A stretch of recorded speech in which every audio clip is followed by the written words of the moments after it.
오늘 우리에게 주신 하나님의 말씀 보도록 하겠습니다. 에스라 8장 31절로 36절입니다. 생명샘과 5월 22일 수요일 말씀 예루살렘에 이르러 함께 읽겠습니다.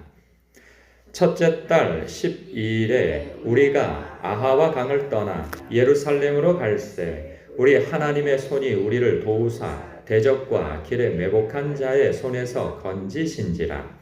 이에 예루살렘에 이르러 거기서 3일간 머물고 제4일에 우리 하나님의 성전에서 은과 금과 그릇을 달아서 제사장 우리야의 아들 무레못의 손에 넘기니 비느하스의 아들 엘르아살과 레위 사람 예수아의 아들 요사밧과 빈누이의 아들 노야다가 함께 있어 모든 것을 다 세고 달아보고 그 무게의 총량을 그때에 기록하였느니라.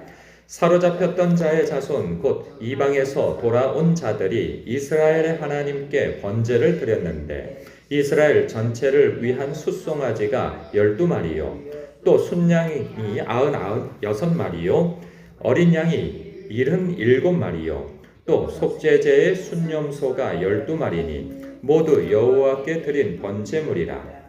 우리가 또 왕의 조서를 왕의 총독들과 유프라데 강 건너편 총독들에게 넘겨주매 그들이 백성과 하나님의 성전을 도왔느니라. 아멘. 1월 12일에 출발하여서 무려 4개월 정도의 여정 끝에 예루살렘에 도착하게 되어졌어요. 그 예루살렘에서 3일간 머무르면서 이 여독을 풀고 제4일째에 그 아하와 강에서 출발하기 전에 에스라로부터 그 각 지파의 두령 가운데 제사장들이죠. 그들에게 그 성전에 전달할 왕의 헌물 그리고 흩어진 백성들이 헌금하였던 그 모든 헌물들, 그 금은보화요 성전 기물들인데 그 양이 적지 않은 양이었습니다. 도적대들도 욕심을 낼 만한 그리고 또 내부에 있는 사람들도 욕심을 낼 만한 그러한 금은보화였죠. 그것에 대하여서 책임감을 불러일으키며 그것을 꼭 잘 목숨을 걸고 관리하라. 너희가 거룩하고 또 그 재물이 거룩하니 그것을 꼭 목숨을 다하여서 지키라.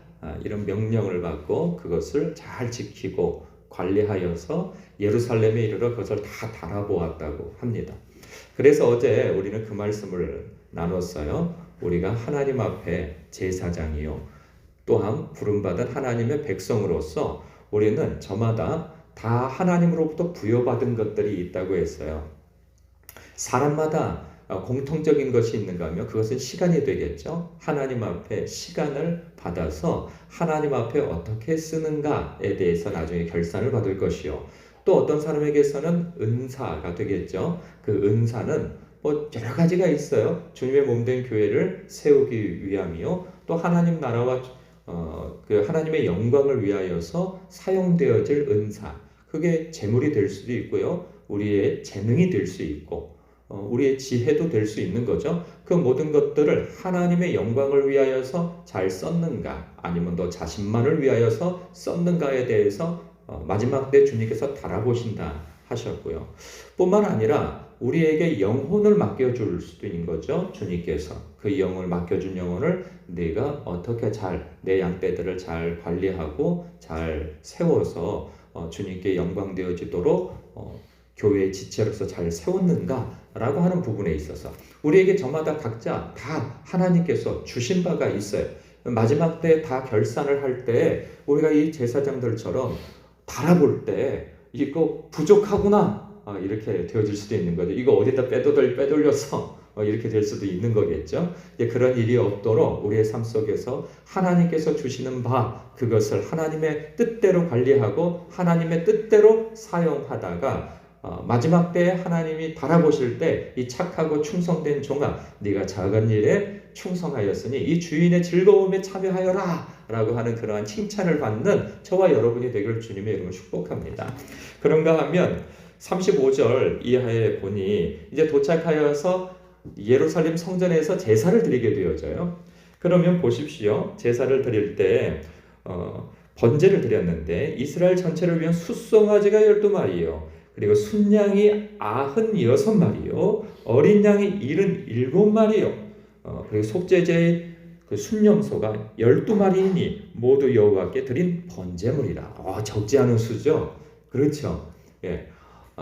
이 적지 않은 수의 제물을 보면서 어떤 사람은 감격할 것이요, 어떤 사람은 아깝게 느낄 수도 있을 겁니다.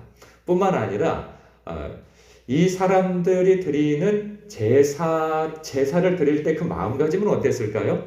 어땠을 것 같아요, 여러분이 생각할 때? 큰 감격에 사로잡혔을 거예요. 왜 그러냐 하면 그들로서는 예루살렘 성전에서 제사를 드리는 것은 생애 처음 있는 일입니다. 첫 번째 드리는 일. 그러니까 그들은 태어나서도 그냥 말로만 들었지, 과거에 고국 땅에 여호와 하나님의 임재가 있는 솔로몬 성전이 있었다고 하는 것은 그냥 무슨 전설처럼 이야기로만 들었죠. 뿐만 아니라 뭐 한 80년 전, 60년 전에 그 1차 귀환자들이 그 성전을 재건하였다고 하는 이야기만 들었지 자신들이 가서 제사를 드린 것은 생애 처음이란 말이죠. 얼마나 특별하게 생각되어졌을까요? 사람들이 그냥 관광하다가 그 관광 처소에서 그냥 한번 이렇게 예배를 드리고 거기에서 짧게 예배 드리는 정도라고 한다면 그렇게 큰 감격은 없을 거예요. 아이고, 이런 것이 다 있구나. 이런 제사가 다 있구나. 이런 생각을 했겠죠. 그러나 그들은 사명을 가지고 왔고 익숙하고 기득권이 있고 삶의 터전이 있는 그곳, 편안한 곳을 접고 포기하고 하나님의 말씀 운동, 그리고 예배 회복 운동, 성전 재건 운동을 하러 하나님의 명령, 그리고 그 사명을 가지고 온 사람들이란 말이에요. 그 오는 여정이 처음에 언급되어진 것처럼 대적들의 손에 위험이 있었던 거죠. 오다가 얼마나 많은 도적들의 침략을 받을 수 있습니까? 그들의 침략을 받지 않는다 할지라도 그 여정이 편안한 여정이 아니에요. 남녀노소 할 것 없이, 그리고 짐승들 때까지 데리고 이동하는 그것이 4개월이니 그 얼마나 그 힘든 여정이 되겠습니까? 위험한 여정일 뿐만 아니라 불편한 여정이 되죠. 그래서 돌아와서 이제 제사를 드릴 때 그 감격은 이로 말로 표현할 수 없는 거예요. 사람이 자신이 어떤 것에 대해서 드린 시간에 비례하여서, 드린 물질에 비례하여서, 드린 마음에 비례하여서 그것이 소중한 거예요. 여러분들이 이 새벽 예배를 드릴 때에 그냥 어쩌다 잠이 안 와서 오는 새벽 예배라고 한다면 이 새벽 예배는 여러분에게 어떤 큰 마음의 감동이나 임재가 없을 거예요. 예배가 그냥 갈 데 없어서 오늘 가서 점심이나 먹지, 그리고 그래도 교회 가면 좀 뭐 좋은 말도 있고 그러니 교회 가서 오늘 예배나 참석하지, 오늘 기도나 드리지, 이런 정도라고 한다면 하나님의 임재가 있을 수 없습니다. 하나님의 임재는 어떤 사람에게 있느냐? 하나님을 사랑하고 하나님의 임재를 기대하며 오늘 나에게 하나님께서 특별한 음성을 주실 거야, 그리고 말씀을 주실 거야 하면서 전날부터 마음의 기대감을 가지고 아침에 일어날 때 주님, 오늘 하나님께서 저에게 어떤 말씀으로 저에게 은혜를 주실런지요.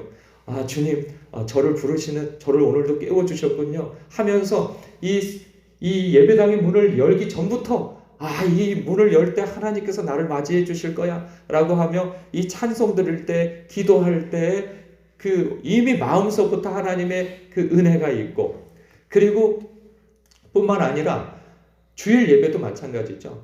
이 전날부터 준비가 되어지지 않으면 주일 예배도 온전히 드릴 수 없습니다. 저녁 늦게까지 TV 보다가 아니면 사람들하고 어울려 다니다가 저녁 늦게 잠이 들었어요. 그러면 그 다음날 그냥 늦지막히 일어났다가 정신도 제대로 깨지 않는 채 부랴부랴 와서 막 분주하게 앉아서 있다가 보면 또 앉아있다가 보면 또 잠도 와요. 꾸벅꾸벅 졸다가 하나님의 은혜를 받을 수가 없는 겁니다. 안 오는 것보다야 오는 것이 낫지만 하나님 앞에 하나님께서 말씀하시고 임재가 있는 곳에서 꾸벅꾸벅 졸고 있다. 여러분 생각해 보세요. 여러분이 누군가 약속을 잡았는데 약속을 잡아서 만났어요? 만났는데 내가 무슨 얘기를 하는데 자꾸 딴 데 쳐다보고 있고 딴 생각하고 있고 시계 쳐다보고 있고 그리고 거기서 졸고 있어 봐요. 그러면 여러분들은 어떻게 생각하시겠어요? 굉장히 마음이 상하죠. 하나님은 인격이십니다. 하나님 앞에 마음의 설렘을 가지고 하나님을 사랑하고 그리고 그 하나님을 만나기 위하여서 내가 포기한 것들이 많을수록 하나님이 특별해지는 거죠. 아니, 그건 괜찮아요. 김준호 성도님의 나오는 하품은 특별한 겁니다.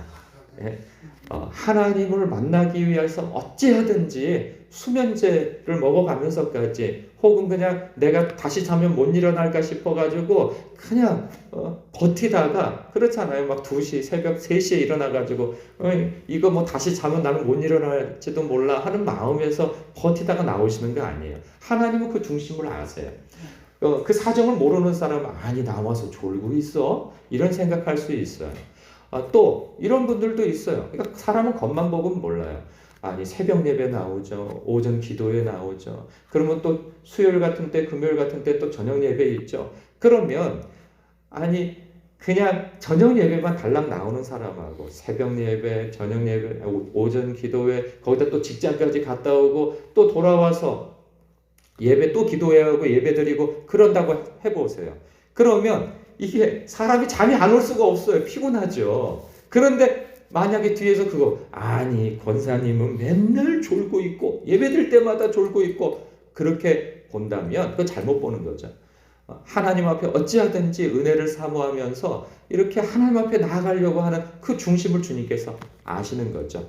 멀쩡한 정신에 하나님 앞에 예배드리러 나오지 않는 것보다 차라리 졸면서 하나님 앞에 어찌하든지 은혜를 구하며 나오는 그 마음의 중심과 그 삶의 태도 하나님께서 기쁘게 여기십니다. 졸고 안 졸고의 그 결론적인 문제만이 문제는 아닌 거예요. 여러분 하나님께서 여러분을 사랑하십니다. 나를 사랑하시는 그 하나님의 크신 사랑과 그 은혜에 감격한다면 우리는 그 하나님을 사랑하지 않을 수가 없고 그 하나님을 기대하지 않을 수가 없는 것입니다. 그 하나님을 오늘도 만나시는 예배 가운데, 기도 가운데 하나님의 임재를 경험하시는 여러분 되시길 주님의 이름으로 축복합니다. 기도하겠습니다.